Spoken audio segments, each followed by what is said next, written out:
Retirement is a funny thing. It's a relatively new thing as well. It wasn't that long ago that retirement wasn't a thing for most Americans. Now, the gold standard is to retire early.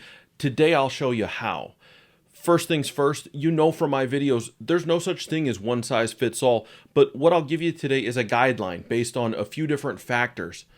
Factor number one, what's your income? That determines how much you'll need to replace in retirement.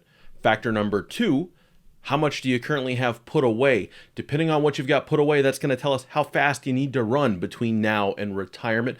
Factor number three, how early is early? Are you retiring at 55? Are you retiring at 60? Depending on how early you consider early, that's going to have an impact as well. We're going to do this by looking at the story of young Michael and young Jim. They both have big plans of retiring early, but they both have a different definition of exactly what early is. Let's start this off with young Michael. Young Michael's 35 years old. He's making $65,000 a year. He gets a 3% per year raise, and he's currently a little ahead of on track for retirement, which means he's got 3 times his annual salary put away as opposed to the 2 times that would be recommended at that age if you were on track.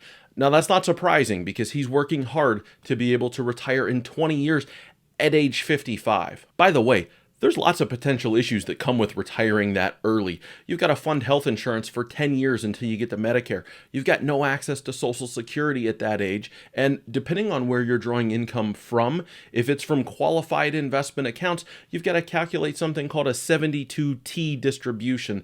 Suffice it to say, it's not as simple as I'm about to make it sound, but this is a YouTube video and you don't want to be here all day. So remember, this is a guideline. So we're going to assume 3% inflation, and we're going to assume that we need to replace around 75% of young Michael's ending salary.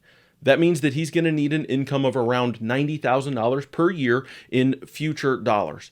Here's the hard part. Social Security will give him about $40,000 once he gets to an age where he can draw it, but he's going to need to fund the whole Megillah between 55 and a normal retirement age. That's a big ask. So I'll pop this scenario up here on the screen. This is an easy way to show this. It's a website called FI Calc. I don't have any affiliation with them, and it's a pretty simplistic tool, but it's available to anybody for free on the web, and it gives us a nice overview of how much income young Michael can expect to cover in retirement. So you can see that we've modeled that Michael is going to need $50,000 a year adjusted for inflation to last him for 40 years. That gets him to age 95, which is how long we want to plan.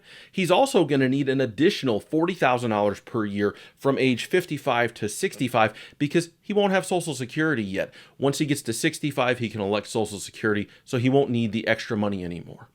With a run-of-the-mill 60-40 stock and bond portfolio and those parameters, 95.6% of the time, he made it 40 years without running out of money, and 40% of the time, he actually ended up with more of a portfolio value than what he started with. This is all based on Michael having $1.8 million in retirement assets by the age of 55. An important distinction here is that, as I said, a rule of thumb to retire at 55 is you need around 16 times your annual salary.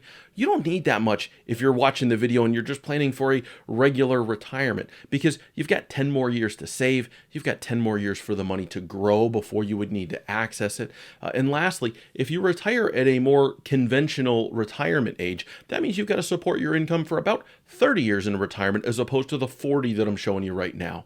In general, if that's you, you want to be around 7 times your annual salary in retirement accounts by age 55. By the way, if you're enjoying the video, subscribe to the channel, come back, see us another time, and if you've already done that, thank you. I really appreciate it. Now back to our guys. Here comes the big question. If young Michael needs $1.8 million to retire at 55, how much does he have to save per year to get there? Well, since he is super serious about saving, say that 5 times fast, we're going to assume that by 35, he's got 3 times his annual salary put away, and he's living frugally and saving every bit that he can so that he can retire at 55. So if we do the math to get him to $1.8 million by 55, he needs to save 20% of his annual salary from now, age 35 to age 55, and average an 8% annual return.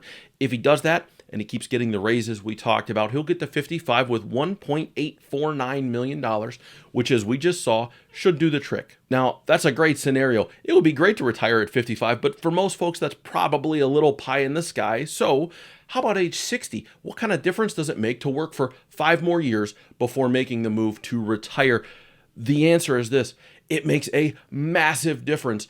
I'll show you that here in just 1 second. But first, understand that there's 2 big reasons why. One, you get 5 more years of retirement contributions, 5 more years of putting money away, 5 more years of investment gains before you start tapping into it. And 2, you have 5 less years of retirement that you need to fund. For most folks, this is a far more reasonable scenario than what we just outlined for Michael. So let's see how reasonable it is. We're going to talk about our other friend, young Jim. Young Jim wants to retire at 60. Otherwise, he's in the exact same boat as young Michael. So let's work backward. For him, we need to start with the same amount of income, but we're going to need to fund it for 35 years instead of 40 years. And instead of bridging 10 years between retirement and Social Security and Medicare, we've only got to cover 5. So where Michael needed $1.8 million for a 95% success rate, Jim, to be at the same point, needs 1.5 million. Now that we know where we need to end up, the next step is, how do we get there? So let's start at the same point.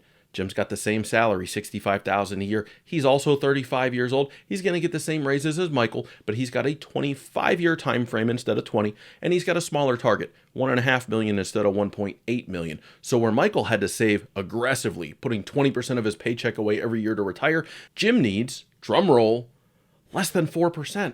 Yeah, less than 4%. And I say less than 4% because I got tired of making the numbers lower and lower to try to find a $1.5 million ending balance. At a 4% contribution rate with an 8% annual return and a starting point of $195,000, Jim actually ends up with $1.736 million, which is certainly more than the $1.5 million we think we need.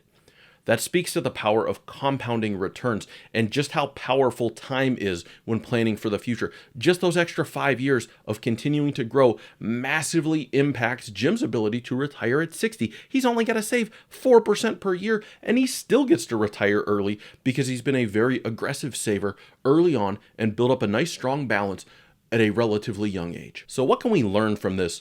2 things. 1, to Dorothy, there may have been no place like home, but to a retirement saver, there's no place like time. Or no substitute for time. I honestly thought that joke was going to turn out a little bit better. I should probably edit it out. I'm not gonna. I'm gonna leave my lame joke in there. Either way, save early and save often to set yourself up for the future. Lesson number 2, while the path gets a lot harder if you didn't start early, you can still make a huge dent in retiring early if you're diligent and you save heavy on the back end of your career. So while there may be no substitute for time, it's also never too late to make an impact saving for your future. If you're looking for another way to positively impact your retirement, check this out right here.